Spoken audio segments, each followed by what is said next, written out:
હું છું ડાયટિશિયન હરિતા પરીખ અને આજે આપણે વાત કરીશું કે જે ચોમાસા દરમિયાન સ્કિન ડિસીઝીસ થતા હોય છે, એન્ટી ફંગલ ઇન્ફેક્શન થતા હોય છે, એમાં ડાયટથી કેવી રીતે આપણે બચી શકીએ છીએ.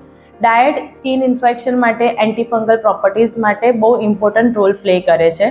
બેઝિકલી વાત કરવા જોઈએ તો આપણા ઘરમાંથી જ મળતી વસ્તુથી આપણે એન્ટી ફંગલ ઇન્ફેક્શનથી બચી શકીએ છીએ અને જે સ્કિન ડિસીઝ થાય છે એનાથી બચી શકીએ છીએ.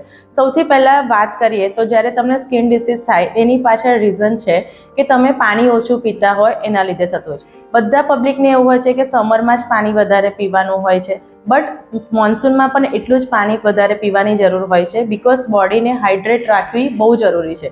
જો તમે પાણી ઓછું પીશો, સ્કિન ડ્રાય થશે. પાણી ઓછું થવાને લીધે શું થાય છે કે તમને સ્કિન ડિસીઝ, એન્ટી ફંગલ પ્રોપર્ટીઝના ઇન્ફેક્શન્સ થવાના ચાન્સીસ થાય છે.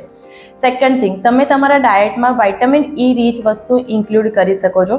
બેઝિક વાત કરું તો કોકોનટ, શ્રીફળ કે જે નાળિયેર હોય છે એનો એક પીસ ડેલી ખાવાથી આપણા બોડીમાં વિટામિન ઈ સારા એવા પ્રમાણમાં મળે છે કે જે લુબ્રિકન્ટ તરીકે, ઓઇલિંગ તરીકે કામ કરે છે, જેનાથી બોડીને મોઇશ્ચરાઇઝર મળે છે, સ્કિન ડ્રાય થતી નથી, તો આપણને એન્ટી ફંગસ ઇન્ફેક્શન થવાના ચાન્સીસ રહેતા નથી. લેડીઝમાં વજાઇનલ ઇન્ફેક્શન પણ બહુ વધારે પડતું જોવા મળતું હોય છે.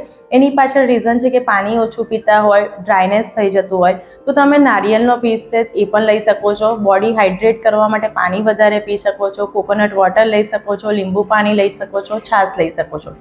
થર્ડ થિંગ, બધાને ખબર છે કે હલ્દીમાં બહુ સારું પ્રોપર્ટીઝ હોય છે, તો ડેલી હલ્દી ગરમ પાણીમાં કે કુકિંગ પ્રોસેસમાં એડ કરવાથી પણ એન્ટીબેક્ટેરિયલ પ્રોપર્ટીઝ મળતી હોય છે. ફોર્થ થિંગ, કે ઘણા બધાને ખબર હશે કે સિટ્રસ વસ્તુ લેવી જોઈએ. સિટ્રસ વસ્તુ એટલે શું? ખાટી વસ્તુ, ખાટા ફળ ખાઈ શકો છો, લીંબુનો શરબત લઈ શકો છો, મોસંબીનો રસ લઈ શકો છો, કે જે ખરેખર તમારા બોડીના સ્કિન ડિસીઝ માટે સારું હોય છે. લાસ્ટ થિંગ, કે બધાને એવું હોય છે કે આપણે દહીં ના ખાવું જોઈએ ચોમાસામાં, છાશ ના પીવી જોઈએ, એનાથી આપણને મ્યુકસ ડિપોઝિટ થાય અને શરદી ખાંસી થાય છે.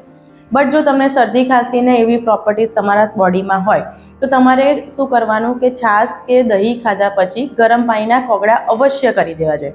કેમ છાશ અને દહીં ખાવું જોઈએ? કારણ કે છાશ અને દહીંમાં શું કહેવાય કે પ્રોબાયોટિક છે. એટલે પ્રોબાયોટિક એટલે શું કે આપણા બોડીમાં શું હોય કે જનરલી સમર હોય કે મોન્સૂન હોય, પેટ ડિસ્ટર્બ થતું હોય છે, તો એના માટે પ્રોબાયોટિક બહુ નેસેસરી હોય છે. એ ઇન્ફેક્શનને દૂર કરવા માટે નેસેસરી હોય છે. આઈ હોપ કે આ બધી પ્રોપર્ટીઝ તમે તમારા ડાયટમાં ઇન્ક્લુડ કરો તો તમે મોન્સૂનમાં થતા સ્કિન ડિસીઝથી, ફંગસ ઇન્ફેક્શનથી બચી શકાય છે. Thank you.